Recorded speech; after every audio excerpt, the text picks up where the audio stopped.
You are watching Access LaPorte County, Channel 97.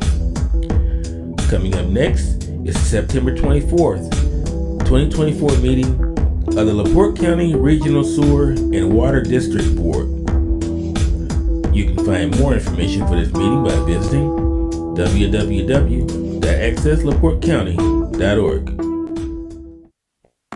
Going to call the meeting of the LaPorte County Regional Sewer District to order for September 24th, 2024. Please salute the flag. I pledge allegiance to the flag of the United States of America and to the republic for which it stands, one nation, under God, indivisible, with liberty and justice for all. Roll call. John Carr. Here. Marcella Kunstick. Here. Jerry Jackson. Here. Mitch Bishop. Here. Mark Danielson. Aye. Amanda Laners. No. We have a quorum. Okay. Minutes from the August 27th meeting. Everybody have a chance to look at them? Yes, sir. Make a motion to accept. Second. We got a motion and a second to accept the minutes. Are there any questions? Proceed to vote. All those in favor signify by aye. Aye. Aye. Opposed, same sign. Ayes have it. I have it. Yeah. Public comment. Anyone wishing to speak needs to state their name and address for the record, and we'll have 3 minutes to speak. Is there anybody on Zoom for public comment? GJ? No. Okay. Moving on to reports. Steve Carter, Claims and Finance. Okay, for the month of August for Hudson Saugony, ending balance August 31, $2,267,574.11. Activity for the month, interest income of $10,177. 2 disbursements, one to JPR, $55,224, one to Barry for $150. For Rolling Prairie, August 31, total balance is $281,101.58. Activity for the month, receipts of $13,810. Operating disbursements, $4,868. Interest income, $472. And the loan payment to the county of $1,830. Of the $281,000, $236,321 is in the O&M fund. $6,800 is in the debt service reserve, and $37,980 is in the bond and interest account. For toll road, August 31, total balances $581,525 and 34 cents. Receipts for the month $55,448 and 50 cents. That's two receipts, one with a penalty. Disbursements for the month $31,858. Interest income $2,004.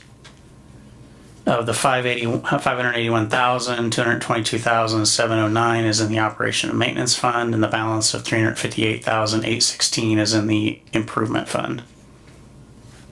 Hey, Steve, on the toll road you just said, and 2 receipts with 1 penalty, I'm not sure if I understood that. There were 2 receipts for the month from the toll road commission. One had a penalty on it. Okay. All right. What was the penalty? Late fee or? I presume it was late. Yeah, late payment. fee. I'm sorry. That's Okay. That's what yeah. I'm One assuming. was a late fee. The other one was a regular payment. We were charged a late fee? No. No. We charged a late fee. Okay. Okay, I was gonna say, hello? Wait, what? Okay. How's the Hoosier Fund doing? I'm just curious. I haven't looked recently as to what their daily rate is, but I believe it's still above 5%. So I think, yeah. I'll look it up on my phone before we leave, and I'll let you know. It was 5.4 last I looked at it, but that was like a month ago. Well, Yeah. Generous.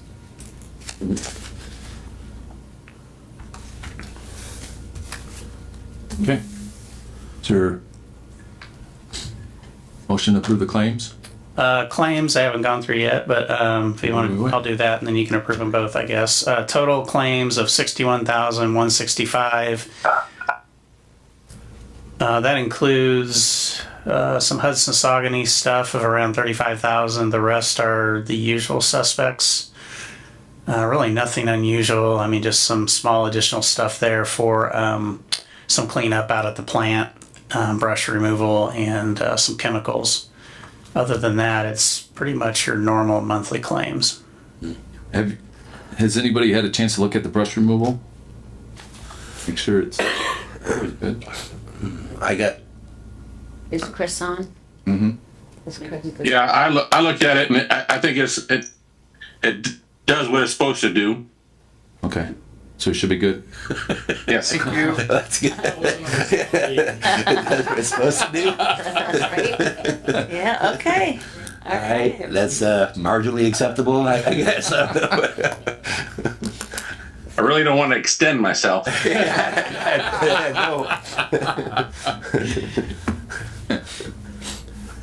Okay, I'll entertain a motion now for the claims. So moved. Second. We got motion and second to pay the claims for August 2024. Any questions? Proceed to vote. All those in favor signify by the word aye. Aye. Opposed, same sign. I have it. Never gets old. I has it. Next up is Asbury. Good morning, Chris Vogler here. Other than everything's good at the waste treatment plant and the water plant, with the exception of still battling UV, the UV system. But I think we got it enough parts replaced now that it's working adequately for the time being.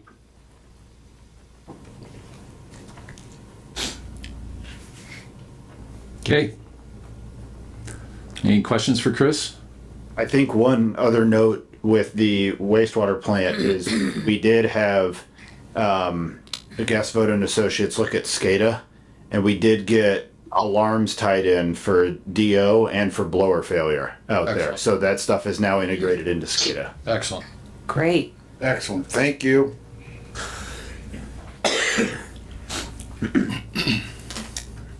Anything else? Moving on to JPR. Okay, nothing more regarding reports into, other than what I provided for the billing, collections, liens right now. One other thing is, I think I mentioned this to a couple board members, but JPR is not gonna be providing billing services anymore. So we're gonna be giving you some other options, and we're gonna be bringing you an RFP and providing you some other companies for information and quotes. And I'll be bringing you some more information on that next month for Okay. you to take a look at. So we're good till the end of the year with JPR?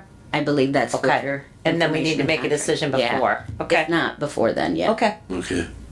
Been talking a couple of you with that. We need proposal or anything? Yeah, I have a couple quotes and I have some companies for you. Okay. Go over that next month, or Huh? go over Yeah, that next yeah. month. All right. Yep. Sounds good. Okay, moving on. Phase 2. Dan, anything for that? I don't really have much of a phase 2 update after following last month. I think last month we were submitting some invoices to SRF, right? For SRF, it's all been submitted. I don't know if it's been paid. I can check with BL Anderson. I'll check with SRF. Okay. We're waiting for them to process it and then find out, get the final balance. I Yep. think all the reimbursements for property owner reimbursements has all been redeposited to the district. So we're just waiting on the final number to roll over to the Hudson Saucony project. I think Yep. that's what we were That's it. doing. So we're just waiting on the final number. Yep, that's correct. No other update there on phase 2 other than that. So phase 2 is days on the agenda are pretty limited now? Yeah. Good. Pretty much. Yep. After how many? Years? Since 2017. Yes. Okay. What do we got under Hudson Saucony? All right. Starting with the general design progress update. Since last month, we have buttoned up plans and specs for the phase one project and have those ready for item permit submittal. We are looking at doing that late this week, early next week. John, do you have availability later on this week to meet up to kind of review these and sign off on the item permit forms? Yeah, I should have. Like Thursday or Friday, something like that. Yep. You want me to just get with you outside of the meeting here to set something up? Yep, that's fine. Okay, cool. So that being said, I'll kind of jump into what our project schedule looks like. We can get you a printed out written copy of this if we want to include that in the minutes or something like that. The project schedule that we discussed yesterday. So basically what we're looking at is submittal of item permit would be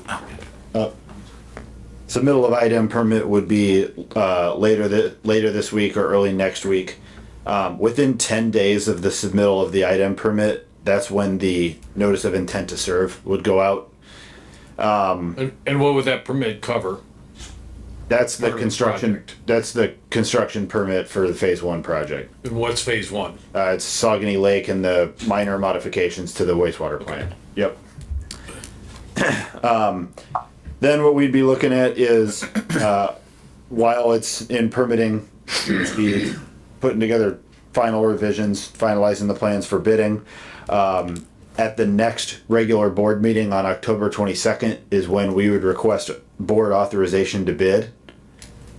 We'd be looking at advertisement for bids the week of November 11th and November 18th. No. Our bid opening date, we'd be looking at the regular December meeting, which I think is set for December 17th. I think we were going to look at. Yeah, we need to confirming that. we need to discuss the December meeting because that actually falls like right before Christmas, and I wanted to discuss that later on if we want to look at moving that up 1 week right before the holidays and then check on room availability. If Okay. you guys are okay with possibly moving that, I'm gone from December 9th through the end of the month, so. okay? So you're not, but if everybody else is. Okay. Merry Christmas. And I mean, if we moved things up, we could move the advertisement date up a week too. Right. We're in really good shape to have this thing go out for bids. I just got to check on room availability, and if that's the case, then we Hey, can. Dan, just make sure that in the bid documents, you guys include our responsible bidder ordinance. Yep, it'll be in there. Thank you. So then, So that's spring construction? yeah, correct. We got closing in March is kind of what we're aiming at. Okay. Hopefully you get a good price. So Wonder. And we're good with the, I'm sorry to keep interrupting, we're good with equipment? with the equipment Equipment for the pre-selection, job. yes. Yeah, okay. Yeah, yep. So our with our bid opening tentatively on December 17th, it may be moved. We'd be presenting the results to the financial advisor the following day. Basically, we'd have a day to kind of throw a bid tab together and get it over to Crone. The idea would then be financial advisor would prepare the final rate study and present that to the board on January 14th. And the attorney would prepare the rate ordinance draft for board action on January 14th. And we would present our engineering recommendation on January 14th. So that meeting will be kind of a busy one. Then we'd have a month or so worth of some back and forth with SRF on things involving land acquisition and permits and things like that in anticipation of a late March closing date. Once we're closed, then we can go under contract and start the project. So we are looking at groundbreaking in spring of next year. Do you guys have any questions on that proposed timeline or schedule or anything? Just so that, Dan, I have a reminder and the board has a reminder, maybe incorporate into that, like if you bring an updated or another timetable to the October meeting, something about, it's not really going to be a closing, but when we get our money from the county. It's Okay. triggered under the proposal we submitted, and I think it's going to be voted on and approved, I hope, by the county. It's triggered by 30 days after our loan closing, so I just want to be in a position to. We should, is the county attorney aware of all that? He is. Okay. I mean, he's the one.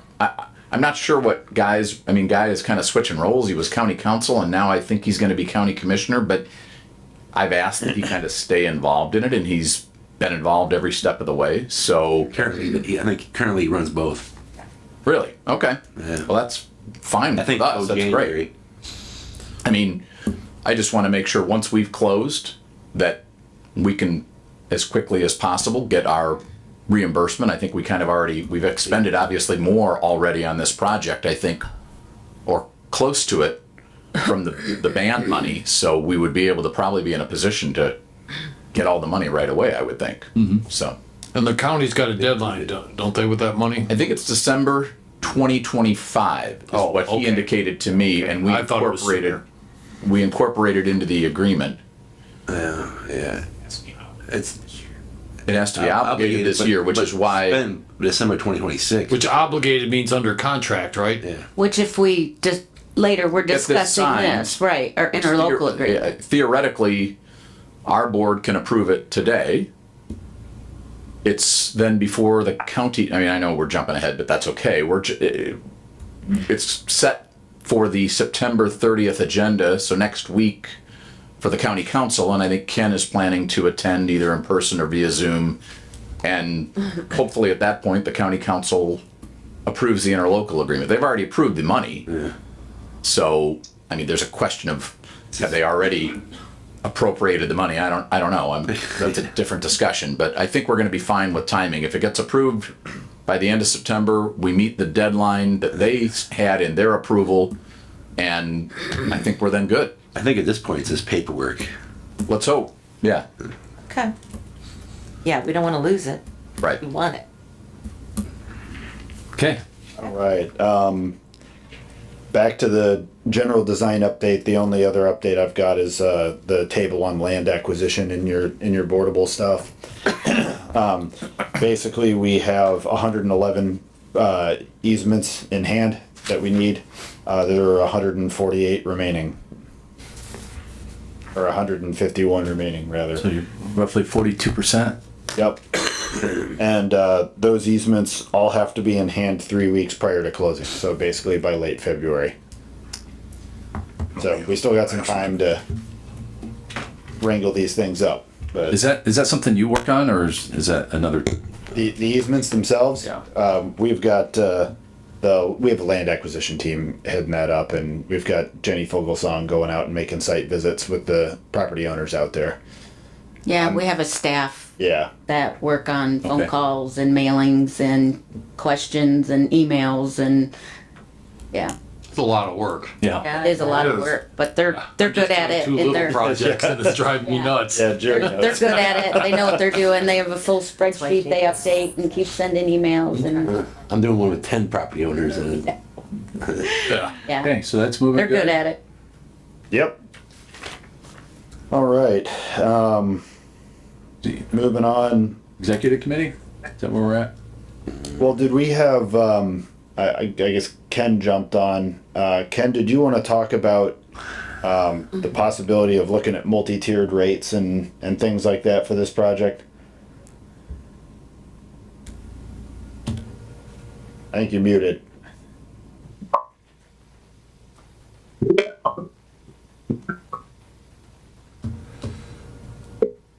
Ken, we can't hear you. You're cutting in and out. It might be a microphone issue. Yeah.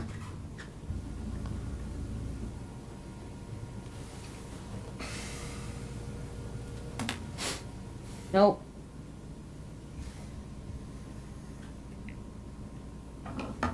It's not on our end, is it? No. No, it's on his Yeah. end. No. We're gonna see some words Bob pretty soon. Why don't you go off and come back on and see what's going on? I will start this conversation for you. Okay, so one of the things that Ken wanted to discuss was kind of if the district was interested in a multi-tier rate system, which instead of going with a flat rate for all customers if the district would be interested in doing a possibly a higher rate for actual property owners that live directly on the lake water versus property owners that live away from the lake. Because some districts look at that because of the property assessments values being higher for those directly on the lake versus those away from the lake. So that might be an option if the district was interested in looking at that. Are there other communities that do that? There are a few, not everyone does, but it's an option. Okay. Or there is another option where another way to look at it is if property owners want to possibly pay down their monthly rate, wherein we could throw out there, if you pay, X amount, your monthly bill can be lowered to this, or give them options to pay, a chunk lump sum ahead of time so that their monthly rate is lower.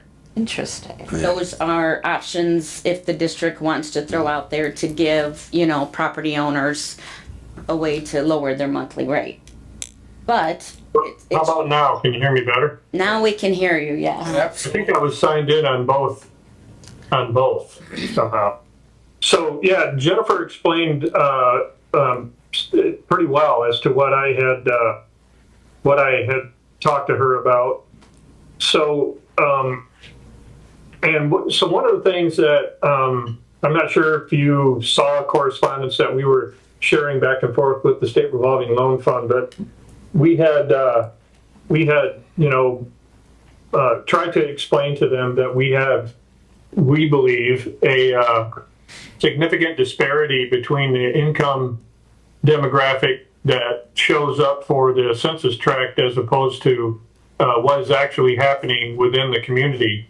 And mostly that has to do, just like Jennifer mentioned, with property owners that have lakefront property and those that live in the nearby neighborhoods. Right. And that's not uncommon for communities like this, but what is true in this situation, and it'll be even more significant when we get into Hudson Lake, is that the majority of the ratepayers are not waterfront homeowners. So one of the things that we did to kind of prove that out to SRF is that we did a kind of a soft inventory. It was more than a soft inventory of assessed values in the neighborhoods away from the lake, within the Saugony community and the Hudson community, and then we compared it to similar neighborhoods with similar assessed values in other nearby census tracts, including some in the city of LaPorte. And once you do that, and then you compare the income demographics, it's a stark difference. Where somebody that's living in a $45,000 home in LaPorte is making a comparable income if they're living in a $45,000 home in Saugony Lakes nearby neighborhoods. So just to think about that and what the impact of rates might look like for those families is one of the things that we were trying to point out to SRF. And we were obviously trying to position the project in the best way possible to receive subsidization. They won't come right out and tell us that was that particular strategy worked, but I can tell you that we spent a lot of time talking to them about it. So whether it worked or not, we ended up with subsidization. So, and that allowed us to leverage the request to the county and the county commissioners and county council. We can go back and say, hey, we did what we said we were going to do. So is that your recommendation? Yeah. Yeah. So what we were looking at was, is there any thought about, and we have time to think about this, there's no rush into making this decision. Is there some reason that the board should think about what the impacts might be to some of those off-lake neighborhoods compared to on-lake neighborhoods? And you know, we routinely, I guess I don't want to say routinely, but in some of the other districts we work for, we do have different classes of customers. And some of that is related to where they live and what setting their house is in, but not as often as you'd think there would be. But here we think there's some logic for some consideration. So right now, if the project comes in close to where we have it estimated, and assuming our, you know, both of our subsidization resources play out, the monthly rate for every customer, regardless of what their income level might be, is around $103 per month. I got to tell you that might seem high in like maybe within the city of LaPorte or within some other municipalities like New Carlisle, but it's not high at all when it's compared to other regional sewage districts. As a matter of fact, it's kind of, you know, in the mid-level to low range of what we're seeing in other regional sewage districts where we're building a brand new utility from scratch. So the only way that we could maybe change that equation is to consider having a couple of different classes of customers. And here in the scenario, the easiest way to do that would be to say if you own a lakefront home, you're probably going to see more value with the completion of the sanitary sewer than what the off-lake homeowner might see. We're still taking care of a substantial problem for that off-lake homeowner, but if you're a lakefront homeowner, you just change the equation somewhat for the value of your home and the future ability to sell it. So, and we've seen that over and over again. So I just did an easy number. Well, let's say that the on-lake homeowner takes on a bigger burden, and you know, we lower the burden for the off-lake homeowner. So, for instance, if you were willing to apply a $150 a month rate to an on-lake homeowner, the off-lake homeowner's rate would drop to below 50. 50? Below 50. So how many, do you know the, how many homes are on the lake that would be serviced? You know what, I can get that for you, because I would have had to have that number to compute that. Right. So, but I can get that for you. I don't have it in the information I have right in front of me. It's a smaller, it's actually a fairly smaller percentage of the homeowners at Saugony Lake who actually live on the lake. In this kind of scenario, are the is the lower and higher costs come from apportioning the construction, the capital costs, but the operation costs stay the same? It is strictly proportionate of the rate. It has nothing to do with the overall cost. The group will still, you know, borrow the same amount of money together and pay the same amount of money together. It's just that the rate would be discounted for those that do not have the higher valued waterfront property. Where I was going, the city always divides their rate up into our capital costs and our operation costs. And that, so there's two components to the rates. Yeah. That's what I was You mean questioning. debt versus user? Yep, debt versus. Yeah. Yep, and we do have that information as well that we can share. I have a spreadsheet, a memorandum that I can send you, Jerry. Okay.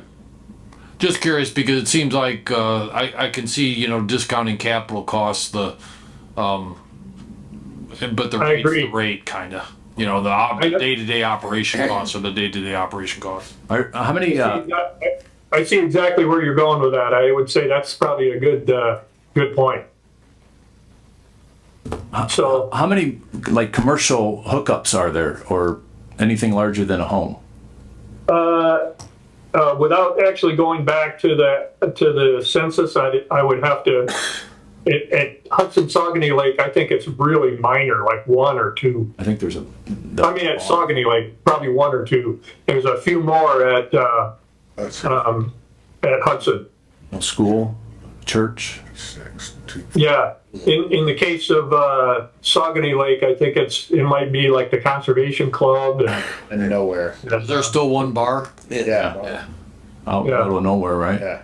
We should go visit just to make sure. Yeah, we should check that out. Yeah. So anyway, I'm not asking you to make a decision. I'm just suggesting this. No, I like how you're being creative and coming up with different ideas to maybe. When do we have to make this decision? Well, Mark, it would be good because we're kind of in the last. We're kind of heading into the final round of easement acquisition. Mm-hmm. If we made a decision like this where we were going to provide a class of customer or a tiered rate, probably the sooner the better, because it would be an interesting concept to be able to send our mailing out and say we think the rate's going to be in this range, and if you live off the lake, you're going to pay less than an on-lake customer. I think that kind of gives them a little bit more incentive. So either that or it starts a civil war. One of the That's what I was going. So most of your easements most of your easements off the lake, I take it then? Well, every single property owner has to provide a written agreement to the district to allow the placement of the grinder pump station to serve their site. So we're expecting to get an agreement from every property owner.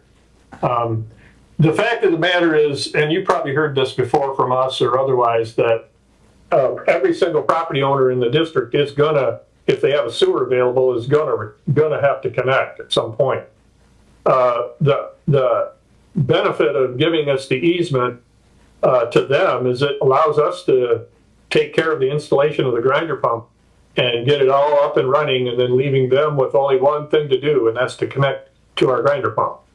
If they decline the easement, if we go through this entire thing, typically, at the end of this, I would say it would be routine for us to have maybe somewhere between, 0 and 7% of property owners that are going to hold out to the last minute, and maybe ultimately less than 5% that don't sign an agreement. And the problem with those that don't sign the agreement is they're still obligated to connect.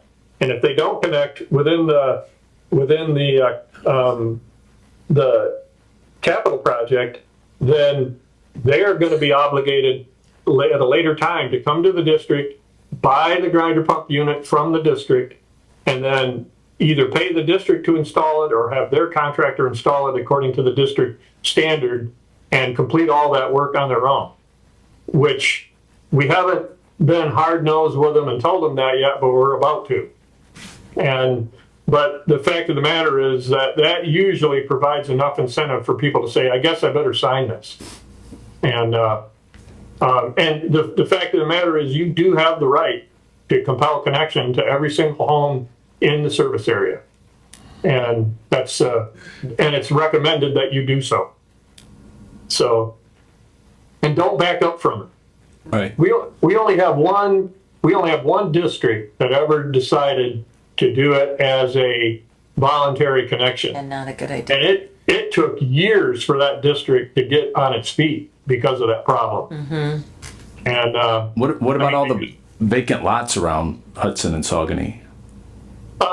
The fact of the matter is that once we lay the low pressure sewer, any one of those vacant lots could have access to the sewer.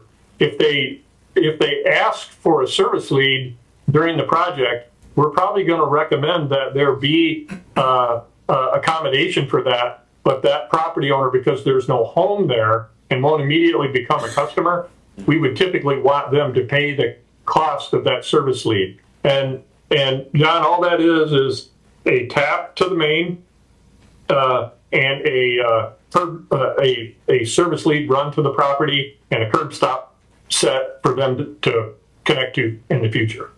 And we'll want to make sure that every property owner that has vacant land knows that they can do that. But we can't we can't build that into the project on spec. That's unfair to the rest of the customers. So, but guaranteed, we will have people that'll ask for it. Ken, would you anticipate that those homeowners then would pay some sort of availability fee monthly? Yeah, I know on our last project too, we did a lot of vacant lot agreements, and they were able to provide grinders and stuff, and we did a lot of vacant lot agreements, and they were able to pay and do all that with our. Either way, and that's a detail we can present you with a couple of alternates and you can think about. But either way, we wouldn't want to say to anybody, you know, hey, if you got a vacant lot, too bad. We would want them to assume that they can connect to the sewer at some point. And absolutely.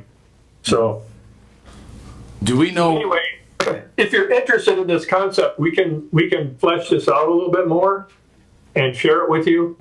And we of course we would need the fiscal advisor to go through that, analyze it, and provide his input as well. The other topic that Jennifer brought up was the potential for property owners to have the ability to buy down the rate. The only way they can do that, obviously, is to buy down the capital costs, their share of the capital costs. It's been a while since we've had a district do this, but we've had a couple of them that said, we're going to give you three options. The first option is you pay the full rate, and that's just what you're going to take care of. The second option was to pay 50% of the capital cost of the project as it's proportioned to each homeowner or each customer. So that would be, in this case, I don't know what that number would look like, but we can tell you what that number would look like. Or pay 100% of the capital cost of the project to buy down to just the cost of operation. And you'd be surprised how many people that actually ended up doing that. Now the trick to that is, when we go forward with this project, that money has to be managed over a period of time because it's going to be used to serve debt. So, but it was just one of those things that we allowed the homeowner to make the decision on their own. And, like for me, if I lived on Saugony Lake, I could go either way with that, and I'd try to figure out why would I want to pay it down. Well, maybe I'm just one of those guys that likes to manage my own money. But we've had a good number of customers that have done that in those cases when it was offered. So Ken, if somebody does opt to do that, and let's say there's 30 new homes that connect to that, does that change, like the new connections, what they're going to pay for the construction if they wanted to opt into that? I mean, as we add homes, is that going to affect new people that hook up if they want to go that route? I think this is only going to apply, John, to the customers that are in the first project, within the capital project. After the fact, if we have a subdivision that shows up out there, and by the way, there's land out there that's immediately available to the sewer that could happen, I think we have to look at them differently. Because, we're providing added value to them, right from the get-go. And typically what we would ask Steve Carter to do would be to go in and actually compute, and then we would include in your rate ordinance a ratcheting connection fee that is adjusted annually.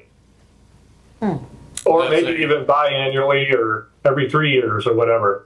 And the idea is that if you're a ratepayer that's in the project from day one, and 6 years later the guy comes along and wants to connect to your sewer, is it fair to that guy to pay the same? What happened to the capital costs that you as the ratepayer that was in from day one took care of in your rate for 5 years? He has to buy his piece of the collection system and sewage plant. Right. Now, we don't have a system development fee currently, right? We do not. Yeah. But I thought in one of eventually your we will need one. there was. Yeah, okay.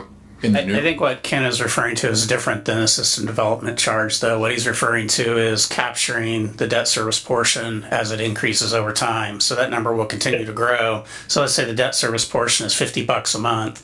Every user is paying that, whether upfront or they're paying it monthly. So if you connect 5 years from now, you're going to pay 60 months times whatever that debt service charge is to bring you to parity with everybody else. Okay. Right. So if you're interested in these concepts, what I would do from here is I would get with Steve, and then we would come back to you with a report. You have time to work on this. It's not something you have to do immediately, but it would be interesting to kind of get a feel for whether that tiered rate concept is something you want to look at, because I'm not sure how the people on the lake react to that, to be honest with you. I can tell you that those are the people that have been from day one pushing hard for the sewer. Right. It'd probably form two different Facebook pages. Yep. And it may be something, Ken, that gets brought first to the executive committee rather than the full board, looking for the executive committee to make a recommendation maybe to the board. It's up to the board. That seems like maybe a logical thing. And the other thing I wanted to bring up is I think we'll have to decide as we get close to finalizing all this is, do we just want to, are we going to do a whole new rate ordinance because we just obviously amended our existing rate ordinance, or which did allow for expansion. I mean, we deliberately put in provisions that we borrowed from other districts that have expanded. So we don't have to decide today, but we just have to figure out, do we create a whole separate rate ordinance for this sub-district, let's call it, or do we just, because the basic nuts and bolts will probably be consistent with what we just passed. It's really just, I forget whether it's an exhibit or a schedule, but the schedule for this particular area may be all we have to do and amend. So it's just something we'll need to look at as we get a little further down the road. Jeez. And your thoughts on that, Barry, are not untypical. We do see, just to kind of cut down on confusion, we have a lot of districts that have one rate ordinance with multiple classes of customers depending on what service area they're in. Right. The reason, we updated the rate ordinance because it needed to be updated and didn't include a lot of meat that we wanted in it. Mm-hmm. But one of the other complaints was when someone said, "Can I see your rate ordinance?" we had to show them 3 different rate ordinances. And so it'd be great, just from a drafting and simplicity standpoint, if we could keep the current one and just kind of make a relatively short amendment. And the amendment is, we now incorporate Schedule B, known as the Hudson-Saguenay Rate District or something, and it spells out whether it's a tiered rate system, how future people who tap in pay down the debt. That could probably all be in there. We'll just have to figure it out.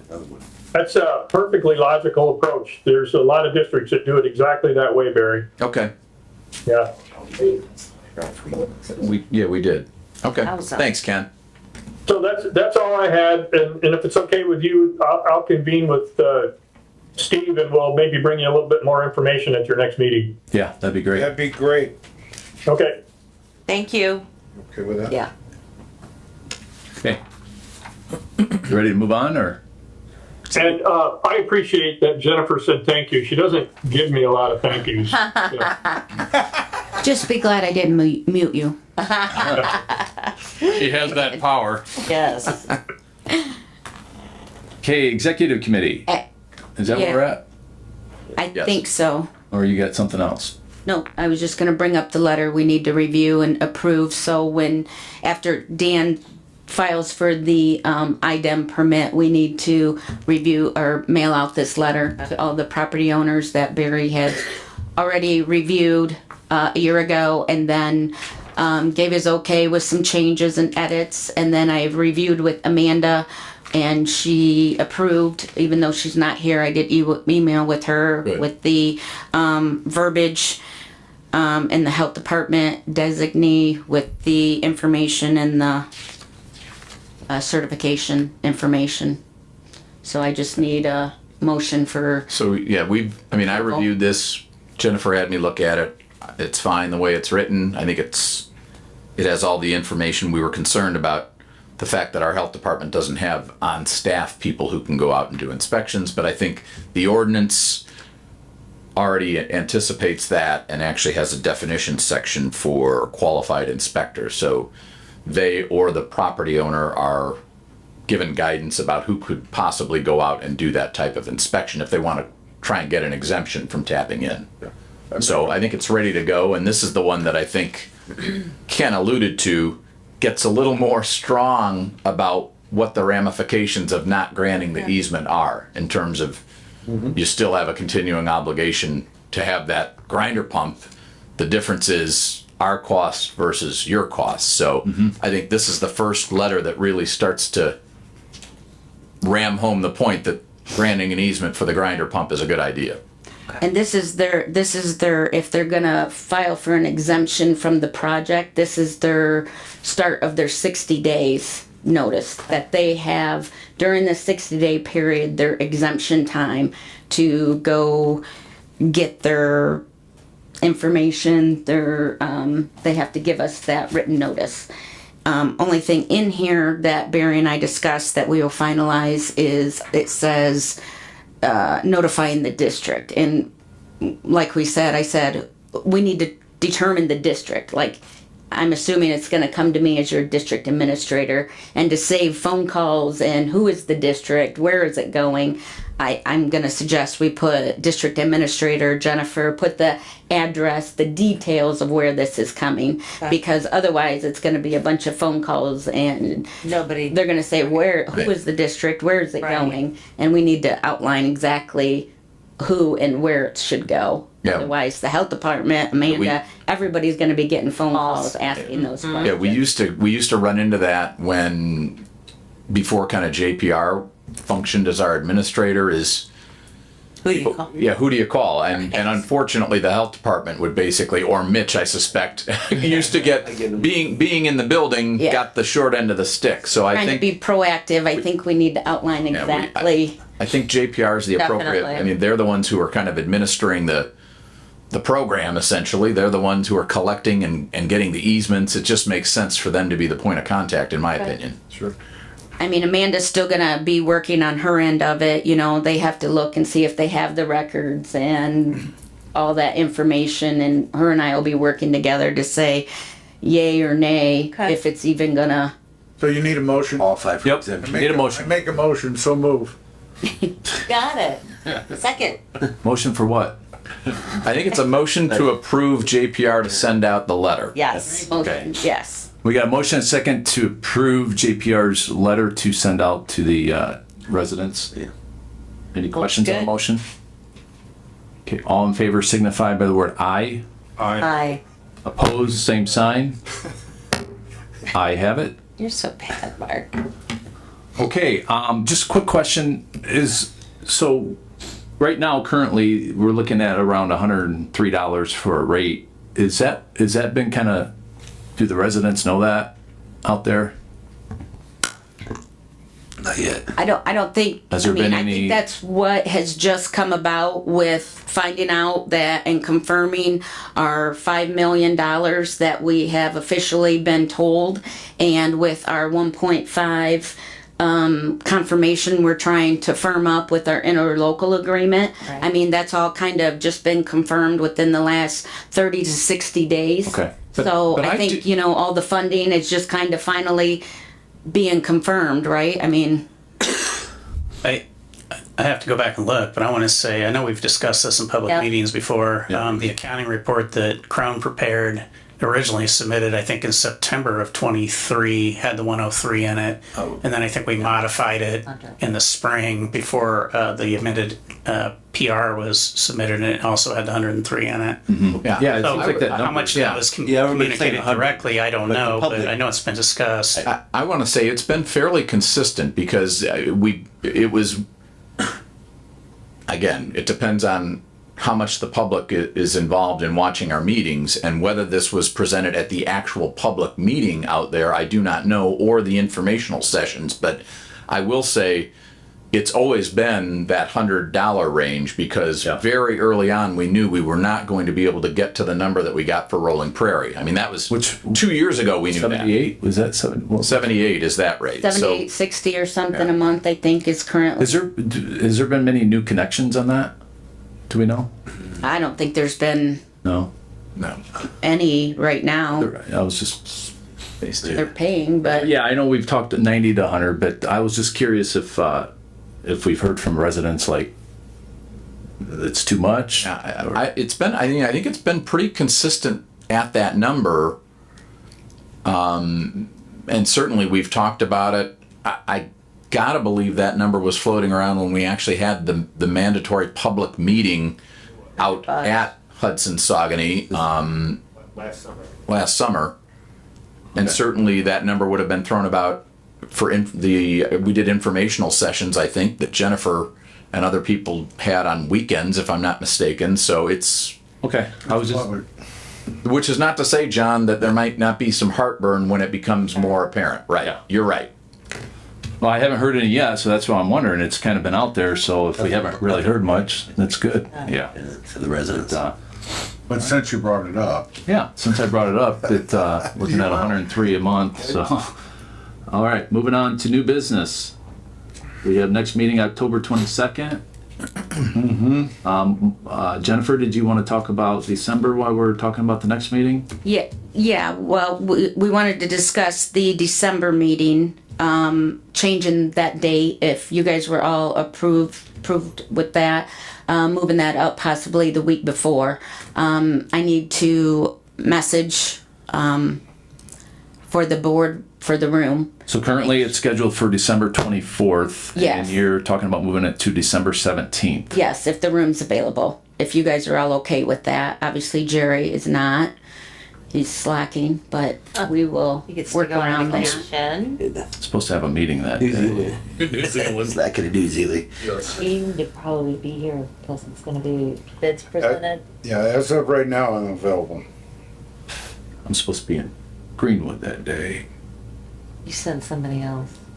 I'm not sure about the room availability, but that'll be the main thing. And if not, I can see what day is available that week. Let's check on the 17th Okay. and What try to about lock you, that in. Steve? I know you do vacationing around that time. Are you good with that? I know. That's why I'm checking with you. Sounds fine. I don't recall anything on my schedule. Okay. I would say the 17th or 18th are fine. 17th, 18th. Okay. Rather do the 18th. But. I think so. I may be gone, but I think it's the week prior to that. So. Okay. But I'll know next week. Okay. All right. I'll do emails and after I check out the room. Okay. Okay. November meeting good? All right. We'll work on that, and then I'll have to renotice it, and then I'll also check availability for all next year. And maybe when I renotice December, we'll do all of 2025 at the same time. Okay. November's the 26th, John. Yeah, that's 2 days before Thanksgiving. That's Okay. good. All right, pre-agenda meeting and attendees. Anything to change there? No. TDD district, you could take this off the agenda. Take it off? Okay. Yeah. We just weren't sure, so. Yeah, last meeting is I'll talk about it as we progress through that. 2021 and 2022 audit. Yeah, Steve Carter and I have been working on some audit information, with Crow again. We're not sure where the status is, but they keep asking for stuff, and then we've been doing that for a month or two, and then they say they need more information. It's the same old, but it's progressing. Okay. So And we're I getting will there. I will say that SBOA has been for multiple governmental agencies that I've been involved in, more, and Steve probably can comment as well, but it seems like more diligent, let's say, this cycle than I have seen in the past. I don't know why, it just has taken more effort for a lot of entities compared to prior years.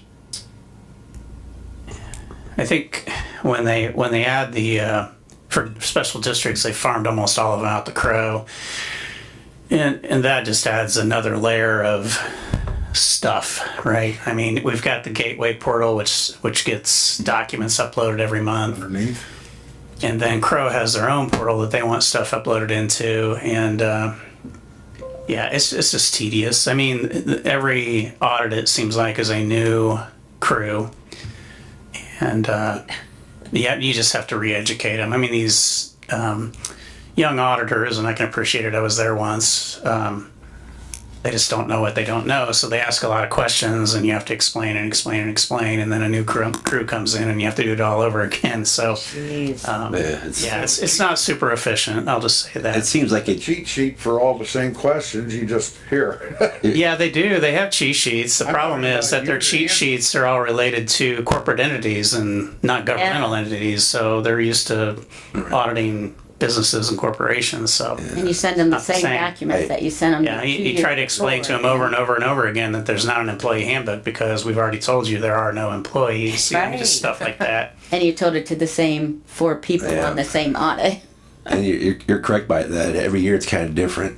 Yeah. 2 years ago, I had over 100 emails Yeah. for this federal grants, and then a new girl came in this year. I had one. Wow. She took care of it. Oh, my. That 100 email one took about 3 months to get through. Yeah. And this other one took 1 day. Oh my gosh. How So, so lucky. It could be a mess. Okay. Moving on to old business, interlocal agreement. So I think everybody got in their board packet kind of the final version that I edited and county edited, and then I edited again, and they said it looked fine to them and put it on their agenda for September 30th. So I think it would be good to be able to say we approved it on our end at today's meeting. And again, Ken, I think, is planning to go. It'd be nice to say we approved it, we're ready to go before their meeting next week. Who is anybody else planning on attending next Monday? Well, you know, I had asked initially, and Guy was kind of like, I said, I will tell you, I said, I'm always hesitant. I mean, Ken did the beautiful sales pitch with certain board members there. That was the heavy lifting. It got approved. I am a big believer of once you get your yes, you get the hell out of the meeting and get off the stage. Yep. So I said that to Guy. I said, look, it's not that, because he said, are you trying, he said some interesting comment like, do you deliberately not want to send somebody? I said, no, I'll send as many and whoever you want. I just don't necessarily want to give incentive to have an opened up debate on a topic that didn't get unanimous approval. But I think if a board member could be there, and certainly if Ken could be there in person, or I think they have meetings via Zoom, although I'm not sure at the council. It is. Thank you. It sounds like that there's a voice from above saying they still do. That it would be there to answer any questions that might come up. It's next Monday? Yes. Yeah. The 30th. We'll take a look, and if Mitch, you probably usually go to them. Yeah, I'm on the agenda. I mean, if nothing else, and it takes 30 seconds, you can be there to say thank you, I suppose. Yep, thank you. Take them out to dinner. There you go, Mitch. Okay. Yeah, I'm planning to go. Okay. Great, Ken. Okay. Thank you. Because honestly, it's a success for them as well. I mean, they put a condition of we want you to go out and get additional funds, and lo and behold, we got $5 million of essentially grant. I mean, we need to allocate those funds too. Yeah, quickly, and they have funds. Yeah, and so they gotta get that taken care of soon. So we do know So that they this want is they on want the to allocate. agenda. They need to allocate. They haven't published the agenda yet. I've double asked Guy twice, is it on the agenda for the 30th? And he responded both times yes. So, but I haven't seen the agenda. So, This commissioners meeting, right? We'll bump Randy. I need a motion to approve the interlocal agreement with LaPorte County. Correct. So move. Second. We got motion and second to approve the interlocal agreement with the county. Any questions on the motion? Proceed to vote. All those in favor signify by the word aye. Aye. Opposed, same sign. I have it. get a signature so we can, Do we need to Mail this. sign it tonight, or Yeah. you want to wait till it's executed? I think we need to sign it and then Yeah. Mary can send it over. We don't want to date it, but I think if you and, is Jerry secretary? I always forget. It would be great to have yeah, I could email it over today. Hey, John, that's the commissioners meeting Monday, right? No, that's the county council. County council. Okay, anything else? Entertain a motion to adjourn. We got a motion and a second to adjourn. Any questions? All in favor signify by word aye. Aye. Pose same sign. Aye, aye. Ayes have it. One of the things